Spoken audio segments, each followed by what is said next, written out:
Chapter 24. And when Balaam saw that it pleased the Lord to bless Israel, he went not, as at other times, to seek for enchantments, but he set his face toward the wilderness. And Balaam lifted up his eyes, and he saw Israel abiding in his tents according to their tribes, and the Spirit of God came upon him.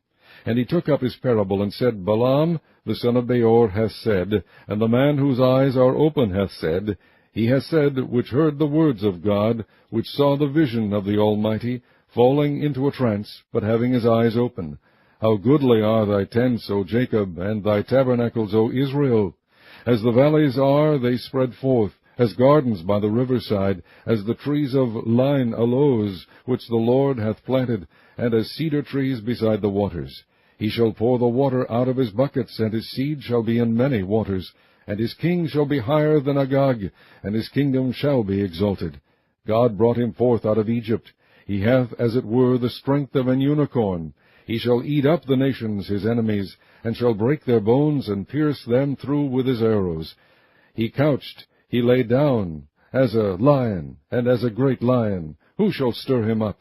Blessed is he that blesseth thee, and cursed is he that curseth thee.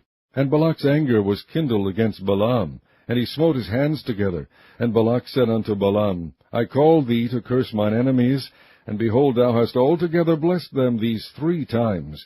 Therefore now flee thou to thy place. I thought to promote thee unto great honor, but lo, the Lord hath kept thee back from honor. And Balaam said unto Balak, Spake I not also to thy messengers which thou sentest unto me, saying, If Balak would give me his house full of silver and gold, I cannot go beyond the commandment of the Lord, to do either good or bad of mine own mind. But what the Lord saith, that will I speak. And now behold, I go unto my people.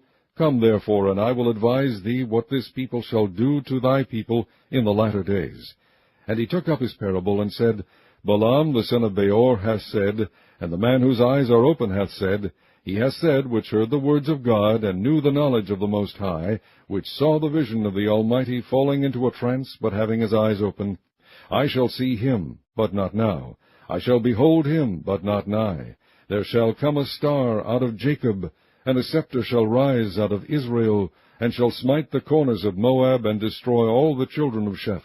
And Edom shall be a possession, Seir also shall be a possession for his enemies, and Israel shall do valiantly. Out of Jacob shall come he that shall have dominion, and shall destroy him that remaineth of the city. And when he looked on Amalek, he took up his parable, and said, Amalek was the first of the nations, but this latter end shall be that he perish forever. And he looked on the Kenites, and took up his parable, and said, Strong is thy dwelling place, and thou puttest thy nest in a rock. Nevertheless the Kenites shall be wasted, until Ashur shall carry thee away captive.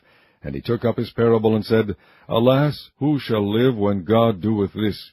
And ships shall come from the coast of Chittim, and shall afflict Ashur, and shall afflict Eber, and he also shall perish forever. And Balaam rose up, and went and returned to his place, and Balak also went his way.